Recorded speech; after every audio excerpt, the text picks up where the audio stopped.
My name is Andrea Boyd, and I am a member of the PPBSO Music Committee, and I'm pleased to welcome the first guest in our series, Finlay MacDonald. So Finlay, thank you for joining us today. It's a pleasure, Andrea. Nice to see you. Nice to see you all. Thank you. So now I'm just going to give a short introduction to Finlay before we get into our conversation. Finlay MacDonald, I'll give his little bio. Finlay is a piper, performer, recording artist, teacher, and composer from Neilston, which is a community just outside Glasgow in Scotland. He began piping with his first tuition with his father, Ian MacDonald, who was the pipe major of the Neilston and District Pipe Band. He then went on to take lessons from legendary pipers Duncan Johnson and pipe major Angus MacDonald. He was the first cohort of students to graduate from the BA Scottish Music at the Royal Scottish Academy of Music and Drama in 1999, which is now the Royal Conservatoire of Scotland. He was hired as a piping tutor at the National Piping Centre in 2003. And in 2008, he was appointed head of the then BA piping degree and was a key member of the team who developed and implemented the new B-Muse Traditional Music and B-Muse Traditional Music Piping degrees with the Royal Conservatoire of Scotland. He has also played a key role in the artistic direction of the Piping Live Festival, bringing in international pipers and groups, and I believe has performed at every festival since its inception in 2004. No mean feat, I know that. Last week, Finlay officially stepped into the role of Director of Piping at the National Piping Centre and as Artistic Director of Piping Live Festival. So Finlay, congratulations and welcome to the new role. And we've got a lot to discuss over the next hour. We sure have. We've spent many hours yarning away, Andrea, so I'm sure it'll go very quickly. Well, I'd like to start with you telling us a little bit about your early piping tuition and your influences. And I know, mentioned your father and Duncan Johnson and pipe major Angus, but tell us about that experience. So I guess I was probably about 8 or 9 when I first started. And to be honest, at that age, I wasn't really all that into it. I was more into just getting out and playing with my pals and kicking a ball about and, getting into the usual trouble that 8 and 9-year-olds do. So I kind of started, and then I decided I didn't want to do it much after that, after a few months or 6 months, and then I had a wee bit of time, and probably when I was about 10, 11 was when I started getting back into it. Mm. And then it was all very much the local pipe band. My dad was the pipe major, my sister played, my cousins all played, and it was the archetypal local community pipe band, and I loved it. I loved the crack, and I loved going along, and when I think about it, like every Tuesday and Thursday night when I was a kid, there was no question anything other than going to pipe band. That was just what we did as a family. So we did that, and we did a bit of competing, grade 4, grade 3, teetering about there. But it wasn't really about that for us. It was very much a social band and a community band. And then I started getting more into it. I started kind of getting a bit better, I guess. I started enjoying it more and realising that it was something that I wanted to get more involved in. So I started playing small pipes. My dad was big into playing small pipes, and he was actually one of the first guys to kind of develop, the kind of resurgence of the small pipes. Mm-hmm. So I'll be getting into that. And I also travelled a lot with the Neilston band. So all through my high school days, I was getting letters from my dad to the headmaster saying, "Could you please excuse Finlay from school on Friday afternoon because he's going to Galicia to play at a folk festival, or he's going to Japan for 2 weeks to do some gigs with the pipe band," all these things. So I very quickly got into that kind of the travelling and the kind of social side of it, and the kind of wider scene. The competition scene for me was never my main focus. It was about getting out there and being broad in the kind of musical scene. And then when I started getting really into it, I went to Duncan Johnson because he also taught my dad, and that was like a whole different ball game. Going to Duncan, his teaching was so kind of encouraging, but he was so precise and all about the music again. And I don't know if maybe it's just a coincidence, but he never really competed much either. He was about playing and doing recitals and tunes. So and at that time I was starting to write tunes as well, and he helped me very much in the kind of early stages of writing tunes. And I went to Duncan for years, and I loved it. I used to sit for hours just blathering, and he would sit kind of tell me stories and stuff.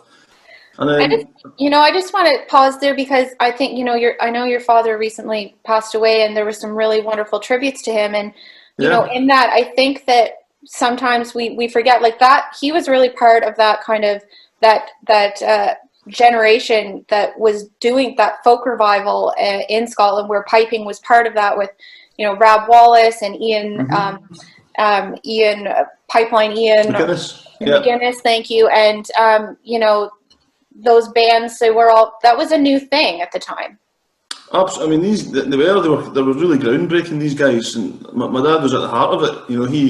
My dad, he kind of took up piping a bit later in life. He played a bit when he was younger in the Scouts, and then didn't do it much. And it was in his early 20s that he kind of really got back into it. And he got lessons from Don McLeod and Duncan, but he also got into the whole small pipes and Northumbrian pipes and Uilleann pipes, and so he kind of bridged that gap at the time, because there was a big kind of folk scene in Glasgow, but it was mostly a kind of Irish traddy scene, and they weren't doing much Scottish music.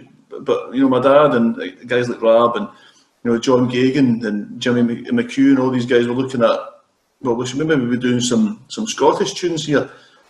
But of course, the Highland pipes, you take them out in a session, and it's loads of fiddles, and then the Highland pipe is like, what are you doing here? And they were obviously in B flat-ish and very loud. So my dad went to like extraordinary lengths to get an instrument, because remember at that time there wasn't really any lowland pipe or small pipe makers. So no, there's no Garvey pipes or anything like that. No, he ended up in one of our summer holidays when I must have been very young, was to the Newcastleton Folk Festival in Northumberland. And we ended up in Morpeth, where my dad managed to persuade the curator of the museum to borrow a set of lowland pipes and small pipes that were in the museum. And at that time he was working at the Royal Infirmary in Glasgow, and one of his mates was one of the X-ray guys. So he X-rayed the pipes to get the internal sizes, and then one of his other mates was working at, I think it was Hardy's on Renfrew Street, and they actually started just kind of making up some replica sets of small pipes and lowland pipes. And at that time, that's what they had to do, because the instruments were almost, extinct at that time. So he then started that whole thing of taking pipe repertoire and pipe music into the sessions, and then, guys at the Battlefield Band and the Tannies and all that, Tannahill Weavers kind of came from that. So he was very much at the start of that kind of resurgence.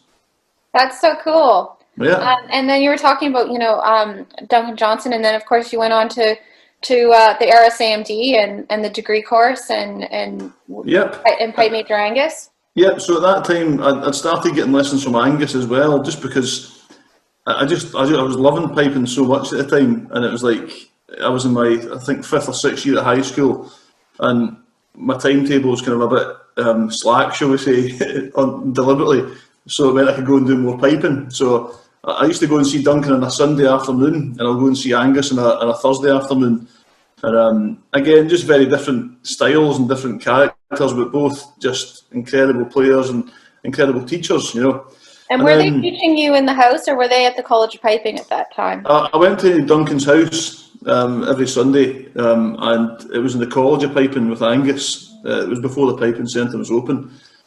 So it was great. I couldn't get enough of it at that time, just, when you get the bug, and it was just, I was just piping all the time, and I was just mad for it. I couldn't get enough. So, I loved seeing both of those characters, very different, and obviously Angus with his military kind of background, and it was a great time when I think back on it. Just, I had nothing else to worry about other than playing pipes. And the timing was good, because that was when they started this degree program at the RSAMD. Yeah, so when I was leaving school, I knew about the course starting up, but it was a year after I was leaving school. So I took a year out, a wee gap year, and did some travelling, and I worked in a pub in Spain, and I just kind of went travelling in Galicia and all that, and Brittany and all these places, and just had a great time. And then started in '96 in the first ever intake of students in the BA Scottish Music. Mm-hmm. So I guess, we're sitting here, in Canada and thinking about, how far piping has come in 25 years, but that's really when the post-secondary formal education in piping started, was with your first year, and that's where we're seeing the kind of growth and professionalism of piping. Yep. No, I think so. Yeah. Career. Yeah. I think one of the things that's important for me is that it's the kind of acceptance of lots of different styles. That's one of the most important things I think has come from the degree programme and the kind of wider impacts of it. It's no longer, if you're not competing, then you're no use. There's such a wide range of different music being played in the pipes now, and a lot of it at a very high standard. And I think everyone is kind of appreciating each other's take on things, and I think that's just the most important thing. Mm-hmm. Now, you have spent a little bit of time in competitive bands. I remember, I think when we first met, you were in the David Urquhart travel pipe band. Yeah. I got talked into that by Chris Armstrong. And then into Scottish Power. Mm-hmm. Yeah, so Chris took over David Urquhart. Now, it must have been, I don't know, 2004 or 5 or something like that. And Chris and I were both teaching at the Piping Centre at the time, sharing an office. And he got the job, and he said, "Listen, I'm looking for pipers. Can you come and help?" And I said, "Look, Chris, you probably don't want me in your band. I'm more of a kind of folky. I'm out doing gigs. No, I want you to come and help out, and you can help out with some arrangements and stuff." Because I was always keen in writing stuff, and then I thought to myself, well, I've never actually played in a Grade 1 band, so I should give it a go.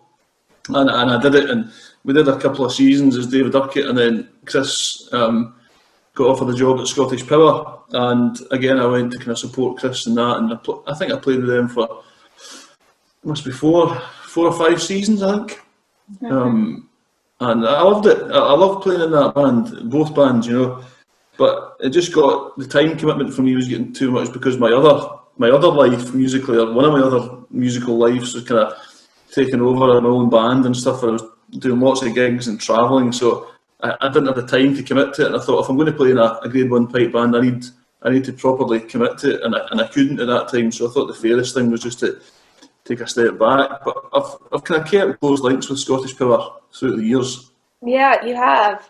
So I mean, you were also, this is when you were at the Piping Centre, starting to work at the Piping Centre, and working on the degree course. Yeah, well, when I first started, I left the academy in '99, and I spent a couple of years, a good few years, just doing the kind of gig and musician thing. Toured a lot in the States and Canada with a couple of different bands. I did a lot of tours with the Old Blind Dogs, and just a couple of different projects, and did some stuff with the Battlefield Band, and lots of different, again, project-based stuff, the Unusual Suspects and all these kind of things. And eventually just, in fact, Simon McKerrell was teaching at the Piping Centre, and said that Roddy had mentioned they were looking for someone, to do a bit of part-time work. And at that time I was kind of quite keen on just doing a bit more stuff at home, because I'd been away so much. So I started doing, I think it was 2 or 3 days when I first started. I would go around the schools teaching different high schools and primary schools around Glasgow, and then just kind of built up and ended up full-time. And by that time, Piping Live was starting, so I kind of got heavily involved in that from the start, because it's something that I was doing all the time, so it kind of felt natural to get involved with that. So a lot of people kind of, I don't think, know how Piping Live started, but it really started from a very grassroots place, and putting in, funding applications into the Scottish Arts Council, and trying to do something bigger around for pipers and drummers coming in to Scotland for the World. Yeah. I mean, it was really, as far as I'm aware, it was kind of the brainchild of Roddy McLeod and Alberto Laidlaw, I guess, when they were both working at the Piping Centre. And I think Roddy's kind of look at things was, he was saying, well, there's all these great musicians and pipe bands coming to Glasgow for the World Pipe Band Championships. And other than the Sky Wednesday concert and maybe a couple of kind of pub events or that kind of thing, there wasn't really much going on in the way of, actual, festival gigs or big performances that the kind of musicians and the bands people could go to. So I think that was the kind of initial thought, why don't we put something on for that week and put on some other events that, when you think about festivals and gatherings, or even the Worlds, the music's great, but getting prizes is great. But it's that social thing again, the camaraderie, meeting your friends that you've not seen probably for that year that are travelling in, or trying to create that festival atmosphere. And That's right. that's something again I think is really important, and the whole international aspect as well. That we've been lucky and travelled to festivals all over the world, and you see that truly global thing that piping has become. Not just playing Highland pipes in different countries, but indigenous pipes, from Sardinia, from Estonia, from Belgium, and all over the place, Bulgaria, and that was the kind of the funding kind of principles of it, about a festival of piping. And that's really I think the key success there is that there's people coming from a pipe band background from all over the world, but they're not maybe as aware or exposed to these indigenous piping traditions in other parts of Europe, or of course Ireland and throughout the US. So it's really that celebration of piping writ large, and like you say, the opportunity to gather at the street cafe and meet people that you haven't seen, that you get to see once a year, and you just pick up the conversation where you left off the year before. Yeah, and I guess anyone that's been, I guess you can't imagine life without it anymore. That's piping. Well, we have to imagine what it's going to be like this summer. What are we going to do? No, this summer's just a write-off, really, isn't it? It's a kind of bizarre time for all of us, I guess, and especially all the pipe band scene. I feel so bad for everyone that their whole season's pretty much gone, and that's a huge. I met a guy in the supermarket the other day who just said, "I just want to get out and play with the band." That's it's just such a big part of all you guys' lives and musicians' lives. It's just such a shame that we can't be doing it. Well, I want to touch on another project that I think has been a real pillar of the National Piping Centre, the National Youth Pipe Band, and what a success that has really been in providing opportunities for aspiring pipers and drummers. And what do you think the success of that? Like, what's made that such a success, do you think? I think, again, like a lot of the things at the Piping Centre, something Roddy was just brilliant at was getting the right people in to do the right things, And there's been a great team of people right from the start in the youth band. And I think it's that idea of, again, bringing people together. To me, it's one of the fundamentals about music. It's about bringing people together.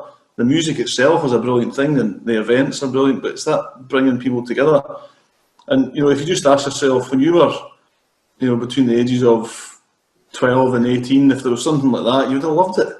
Getting really great tuition in a non-competing band, so all the guys in the band play probably in competing bands, so they're doing that side of their music, but the youth band has always been about performance, and I think that stretches young people's minds rather than just thinking about competition.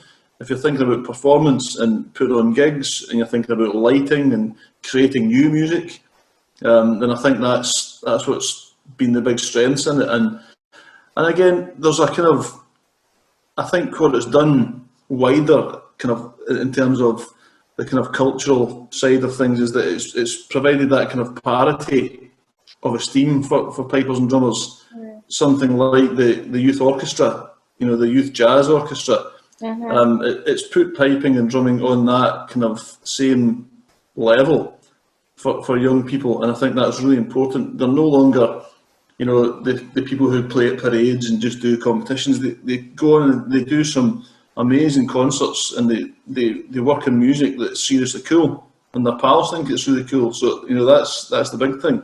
Well, I think that's so important, because when we think about what is going to motivate, and I think about this all the time in Ontario since I've been here over the last 7 years, and thinking about what is going to motivate young people to be interested in taking up piping and drumming, and what's going to make them want to stay in it. And it goes back to it's the camaraderie, the social aspect, the being inspired to perform rather than this focus on competition, and this collective gathering. And I think you've hit on that really. And looking at your work as well, I mean, you say you're a folkie, but you've performed with like the RSNO, you've performed with the BBC Symphony Orchestra, Scottish Chamber Orchestra, you've performed with a lot of other classically trained musicians, and what do you think that we can learn about ensemble performance from other genres of music? Because you've caught, with Treacherous Orchestra and Grit and Martin Bennett Project, like that's been taking piping to a new audience. Mm-hmm. Yeah. I think it stems back, again, I always had this kind of hunger for collaboration. It's something I just always have kind of gone towards is collaboration. And I think in terms of I think back to when I was a student, I loved playing with, other pipers and drummers, but, when you think about, as soon as you start adding another harmonic texture to music, to music which is essentially melody and percussion, which is a brilliant sound. A pipe band playing on its own with harmony is an amazing sound. But as soon as you start adding different textures harmonically and rhythmically and texturally, then the whole thing just kind of can go in a different direction. And again, I've always been the kind of on the side of, well, what if we try this? It's the willingness to experiment, I think, is something that we should do. And as if we talk about working with orchestras, they're not without their problems either, and they have very similar situations. But I think for me, one of the most exciting and gratifying things I've done was the Grit Orchestra, which is an orchestra made up of a whole array of musicians from the classical world, the jazz world, the traditional world, anything, and all with the same kind of shared values of music. And it's that thing that music should be about the people again, and a celebration of people.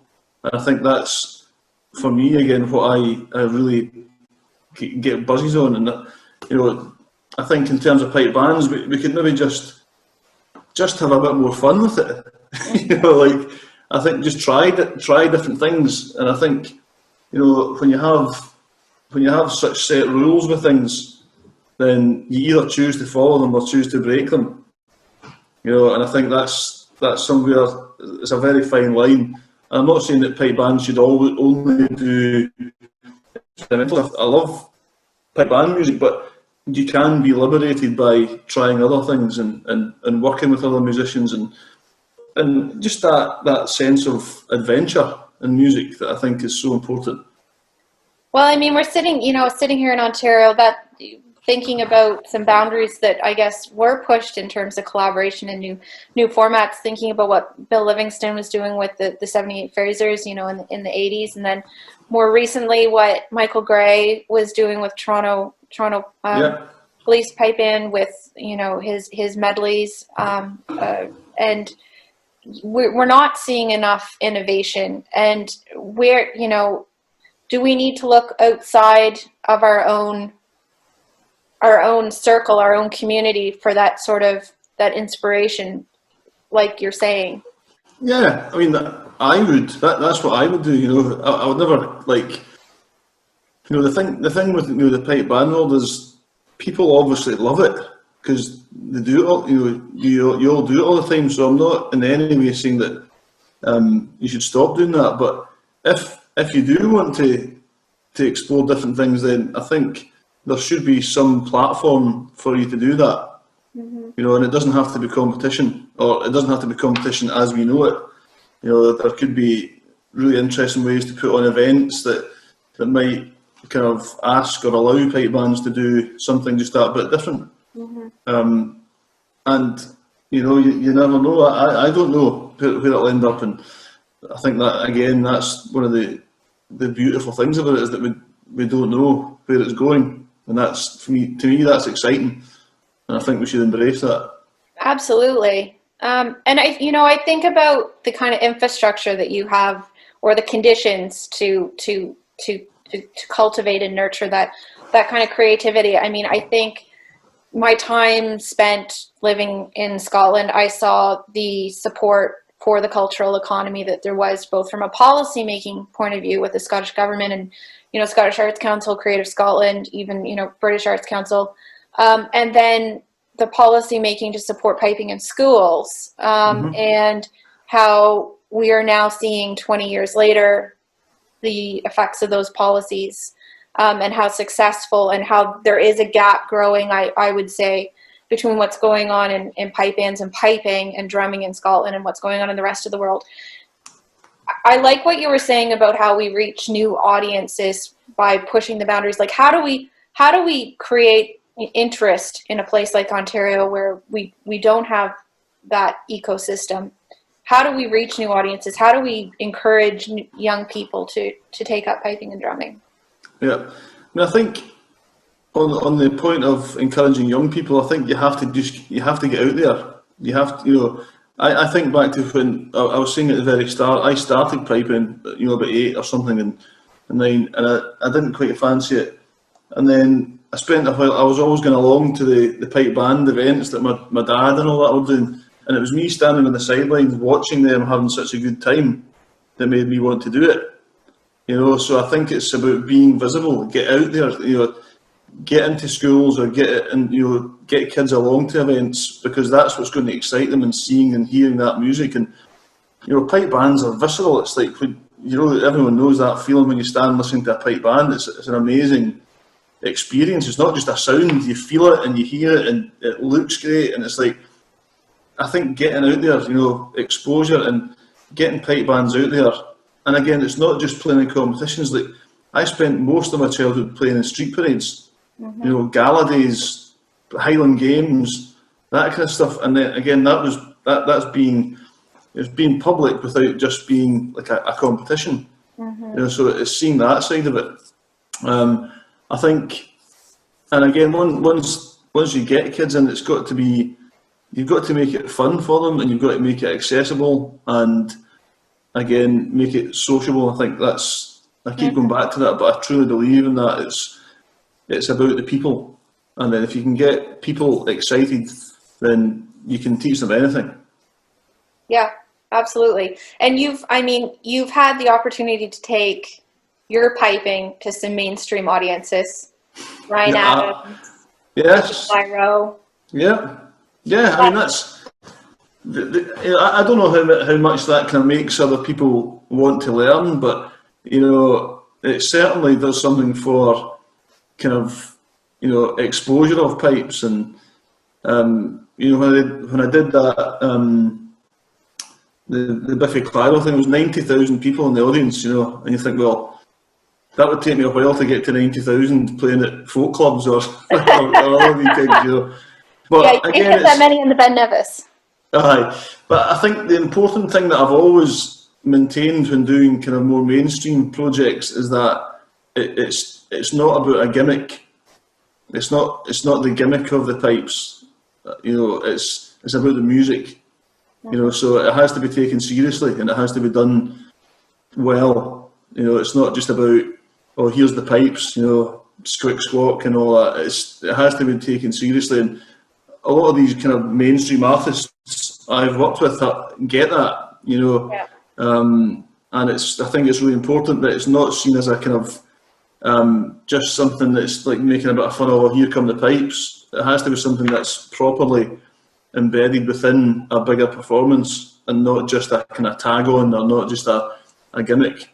You're right, and that goes back to National Youth Pipe Band standing alongside the National Youth Orchestra, classical, chamber, jazz, putting piping and drumming in the same category as other genres, and absolutely parity of esteem is absolutely it's essential, and it's happened. I think it has happened for the most part in Scotland, and there's a belief in the musicians themselves, and that's the key.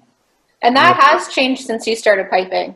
Yeah, definitely. It's no longer, I just play the pipes, and I don't know. People are like, I play the pipes, and I know this, and pipers, I think, are more educated now than they've ever been in terms of wider kind of musical understanding. And that's all for the better. One thing I think you were saying about pipe bands, I would love to see pipe bands facing the audience when they compete. I think that would be a major improvement, just because I love the sound of it, and the circle thing for me just doesn't work. I think it should be a semicircle facing out. Well, I mean, when you look at the big stadiums that the Baghead, the Breton bands play at in Brittany, I mean, that is performance. Yeah, yeah, it's amazing. I mean, I've been in Lorient and all over Brittany, and as you say, they play in stadiums and they form a semicircle or a V shape or whatever they want, and you know the audience actually get to hear the full ensemble. Yeah. Yeah. No, that's it's, and how do we create that change, and who are the voices that are going to lead that change in pipe bands? I think it has to come from the top. You know, I think it has to come from the top Grade 1 bands. Mm-hmm. I think that's or the RSPBA. You know, I think that's where it has to come from. Mm-hmm. And it's small changes, really. You know, just not standing in a circle. It's just my opinion, but you know, I think it's just a much better performance setup.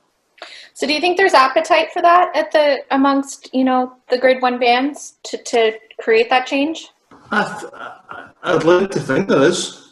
Mm-hmm. Yeah, I mean, I speak to lots of people that play and are at the top of Grade 1, and I think there is that, but I think there's also a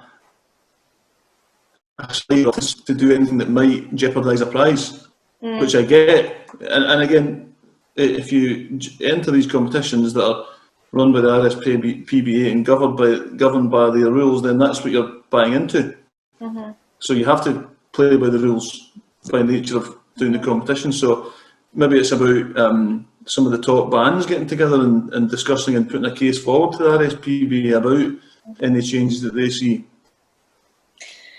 So I guess the reason I really wanted to kick off with you today, Finlay, is because, well, I think it's brilliant. We're getting to know about you and your piping background and experience. But I think for a lot of people, especially in pipe bands, it's all about the competition and about focusing on either solo competitions or pipe band competitions. And really, what you're bringing to the role at the Piping Center is so much broader than that. It's a broader perspective.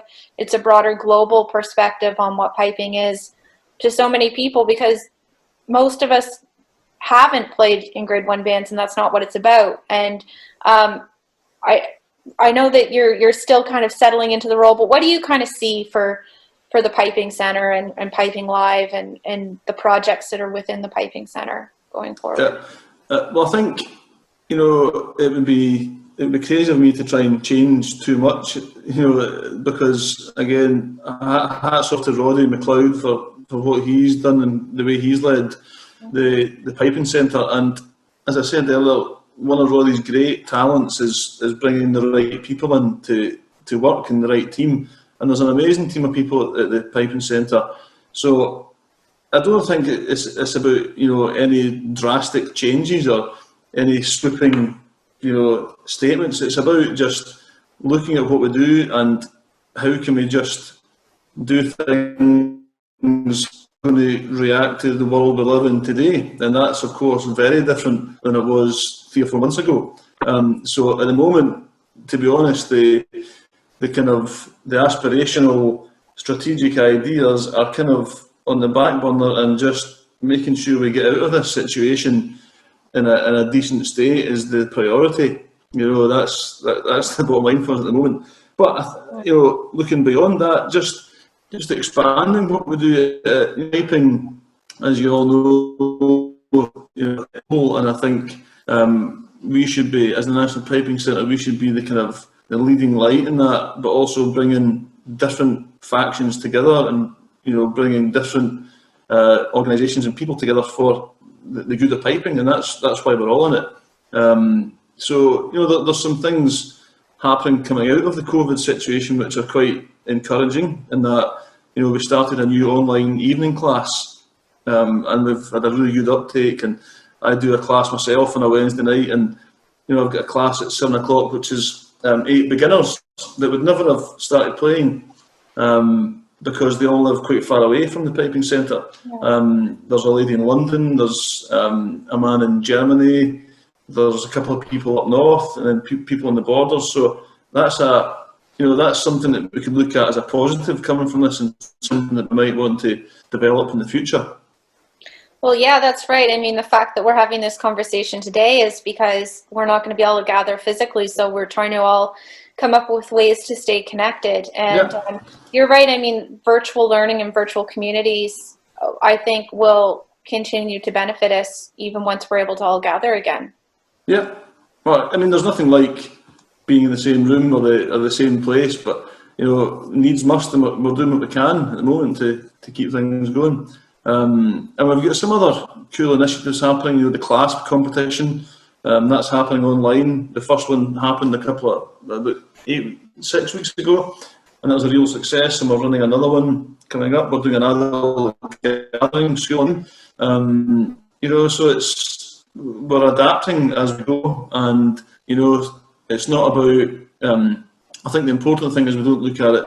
Oh, this will see us through until things are back normal. We don't know what normal is going to be, so we have to see this as the moment, as the new normal, and who knows where we're going after this.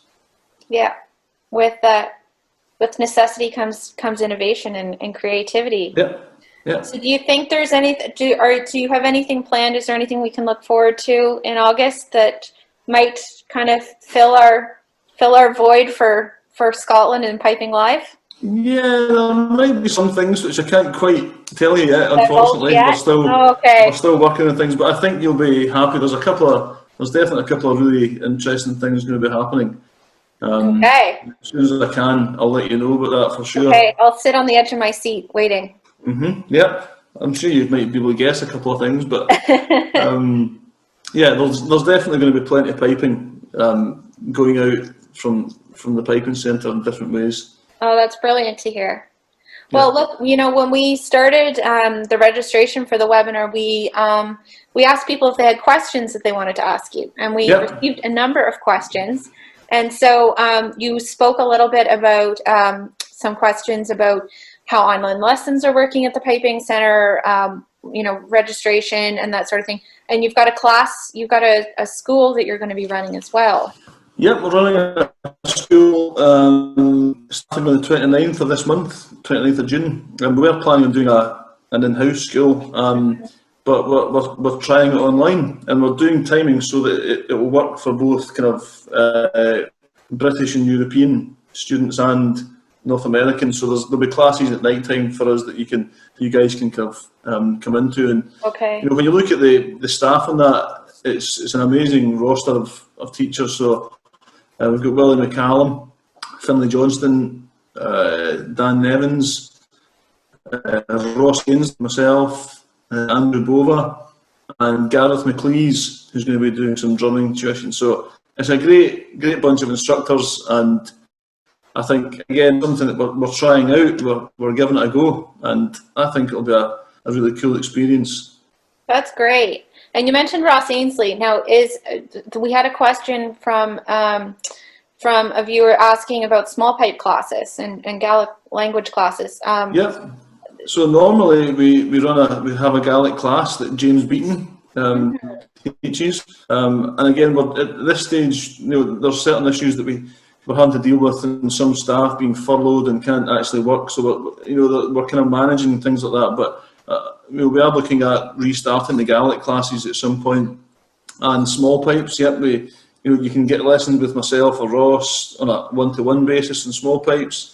But also we've got a great teacher, Malin Lewis, who was running an evening class in small pipes. So that's definitely something that we're looking at reintroducing as soon as we can. Terrific. That's great. And I'm just looking at another question I had. PROOK, of course, PROOK will be part of the offering. I mean, PROOK's central to everything we do at the Piping Centre.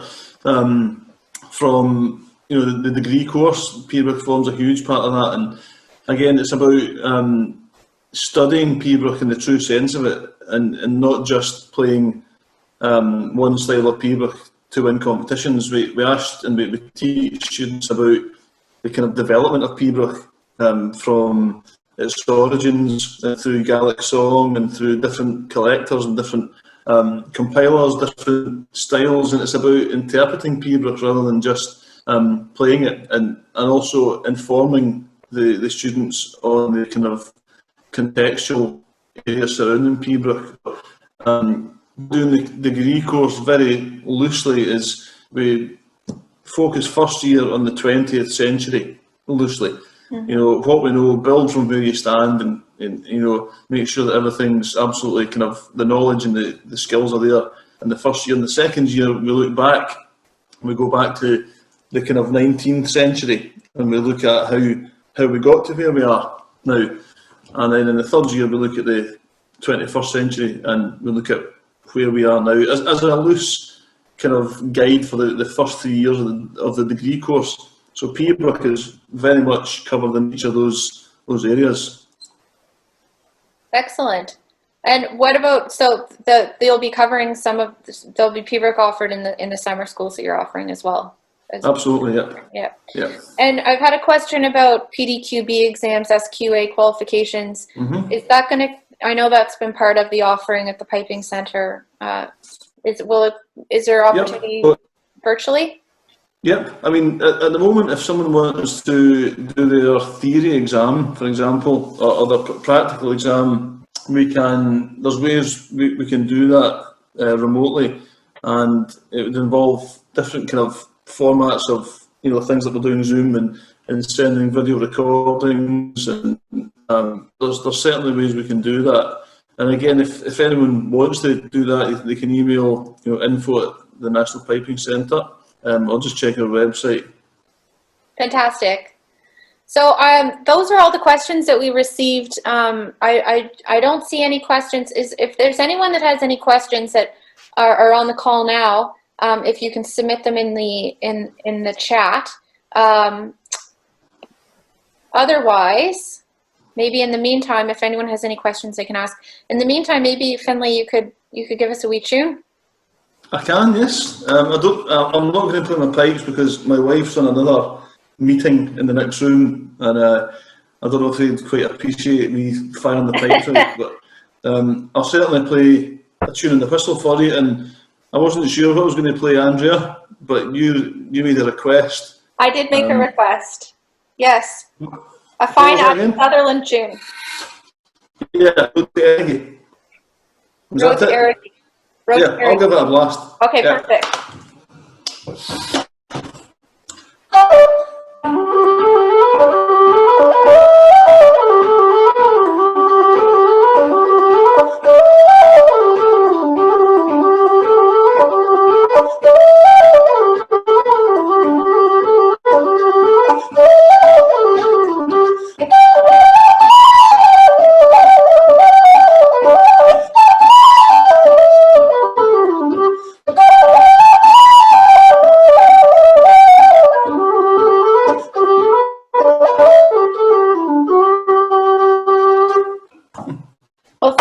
And I just thought while you were playing that, what a fine example that is of collaboration and crossing genres and playing a fiddle tune for us on the whistle. There you go. Yeah. Great. Well, I haven't seen any. There was a question there was a question you sent me about the top 5 albums. Yes, I've missed that question. Please, what are your top 5 albums? Well, I guess, you know, like anyone, it probably changes all the time. But I was just thinking about it at the moment. There's a couple that kind of stay with me all the time. And the one I was thinking about most would be Pipe Major Angus MacDonald, Cale Beg from the Castle. Just solo pipes, just immaculate playing. I still listen to that whole album and just, you know, I'm in awe about the playing and the pipes and the tunes and all of that. So that's in there. The Bothy Band live in Paris, 1976. Classic. Again, just like, you know, the energy and the tune playing and just the kind of excitement about that recording, I think it's amazing. And then I took a slight kind of deviation, a slight wander into Appetite for Destruction by Guns N' Roses. Classic. I used to be a big Guns N' Roses fan when I was growing up. And a kind of recent folky one, In Praise of Home by Aurora. Fantastic band based in Glasgow. I've listened to the album a lot recently. And they were the band that played with Scottish Power at the Pre-Words concert that you produced last year. That's right, yeah. So great band, you should check them out. And a Paisley boy, Paolo Nutini, his Caustic Love album. You know that one? That's that is good. always on the playlist, yeah. Haven't heard a bit of Paolo in a while, but he is, yes. Yeah. So there you go. Okay, we do have a couple questions. We've got a time for just a couple questions, Finlay. One from Rick. How do the new Blackwood pipes compare to old vintage pipes? And I guess, I'm not an expert really, but on pipe making, but I think, I've heard some new pipes sound absolutely unbelievable, like unbelievably good, and I've heard some old pipes sound unbelievably good, and vice versa for both of them. I think the modern techniques are actually so good, and the machining is so good that any of the kind of top makers, you're going to get a really solid set of pipes if you buy new. I guess the danger with buying old is cracks and how long have they been played and have they not. But when you get a nice old set of Hendersons or Lorries or something, they sound amazing. So I think it depends on your own needs really and what you're after in terms of sound. But certainly a lot of the modern pipes are fantastic. They are. And what kind of pipes are you playing yourself?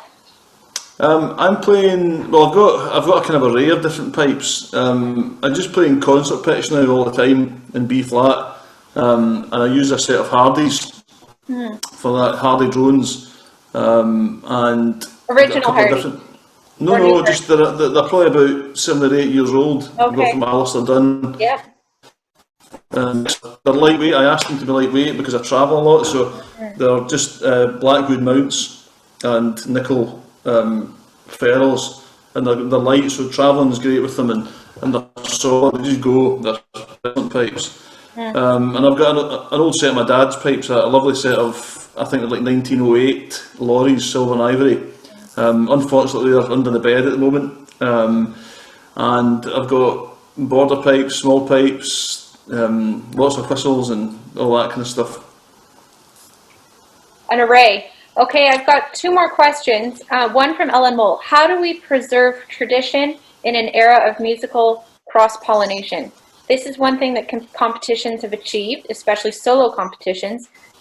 Is there ever been any value in preserving tradition, or should music just be constantly evolving? Good question, yeah. I think I don't know if there's much we can do to preserve, because I think by nature tradition does evolve, and I think it has to evolve to survive. I think when I started the BA course, there was more of an emphasis on preservation, because there was a fear, I think, that the music was going to be lost. But I think one of the big changes that's happened recently is that, or happened over the last 20 years or so, is that there's a security that we have in our tradition and an understanding that it does change, And if you think about piping, for example, like competition style march of spades and reels at one time were revolutionary.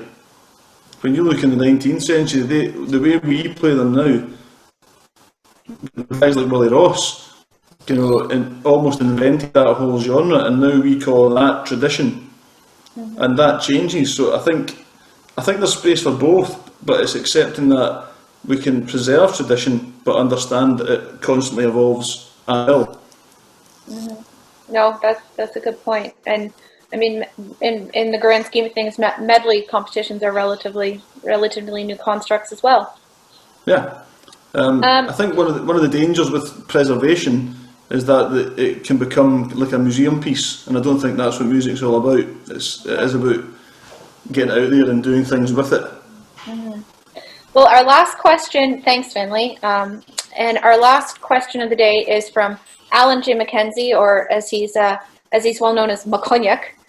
Will the structure and relationship of the Piping Center and the College of Piping, Otago, endure? Yeah. Absolutely. Essentially now it's the one organisation. So it's it's time to look forward, I think, and it's time that we do that. And as I say, it is one organisation now, and I think there's a good sense of kind of positivity and kind of forward thinking about the whole place. And maybe for people who didn't get over last summer or haven't seen, I mean, the two physical buildings are really, I mean, it's really falling on the National Piping Centre and National Piping Centre Otago. It's quite integrated now. Yep, it is. Yeah, it feels natural, and I think it feels good. And as I say, it's a kind of positive time for it all, I think, and time to move forward with that. Okay, this is the absolute final question now, and I have to ask it because it's from Trish Kirkwood, and I guess it's a question that I would be interested in. I know we've talked about this in the past, but do you see a surge of female pipers coming through, or is it still a male-dominated genre? Yeah, I think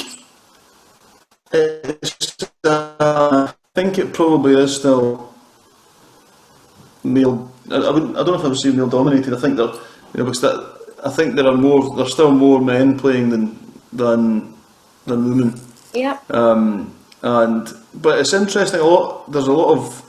I think it's about that keeping the interest. In the early teens. A lot of what I've seen is a lot of girls will start when they're younger, but it's kind of trying to retain that into their early teens and beyond. So I think there is an imbalance at this stage. And I think it's something that we have to look at redressing. Well, there's certainly, I'd say, when we look at the young girls, teenagers that have come through the Piping Centre and the National Youth Pipe Band, a lot of them are continuing and making careers in piping now as young adults. So, yes. And I hope there's more coming through. It's absolutely what we would all hope for, I'm sure. Well, I think we'll wrap it up. It's been really fun speaking with you, and I hope I hope that our audience has learned a little bit more about you, Finlay, and about the Piping Centre, and about what's to come as we emerge from COVID, hopefully. And so, thanks for joining today, and wishing you all the best as to get the MPC, the doors back open again, and to keep thinking about ways that we're going to continue to reach your audiences. And so for more information about the National Piping Centre, as Finlay mentioned, go to the website, thepipingcentre.co.uk. For the PPBSO, we will be running our next webinar on Saturday at 2 p.m. with Tyler Bridge, who's going to be leading a conversation with PPBSO judges Peter Sinclair and Callum MacDonald, and Kate Dudek, who's a member of the music committee, will be joining that conversation as well. And it'll be on how to prepare for a virtual solo piping competition. So you can find out more information about that on PPBSO website, on our Facebook page. And so we hope you can join us on Saturday at 2 p.m. Eastern Time. And we have a couple more guests confirmed coming up. We haven't set dates or times, but we can announce that Phil Livingston will be joining us in conversation, and that Gordon Brown, lead drummer of Bogholm Bathgate Caledonia Pipe Band, will be joining us in conversation as well. So lots of interesting conversations to come, and thanks, Finlay, for kicking off the series with us. Well, thank you for asking us, Andrea. It's been a pleasure.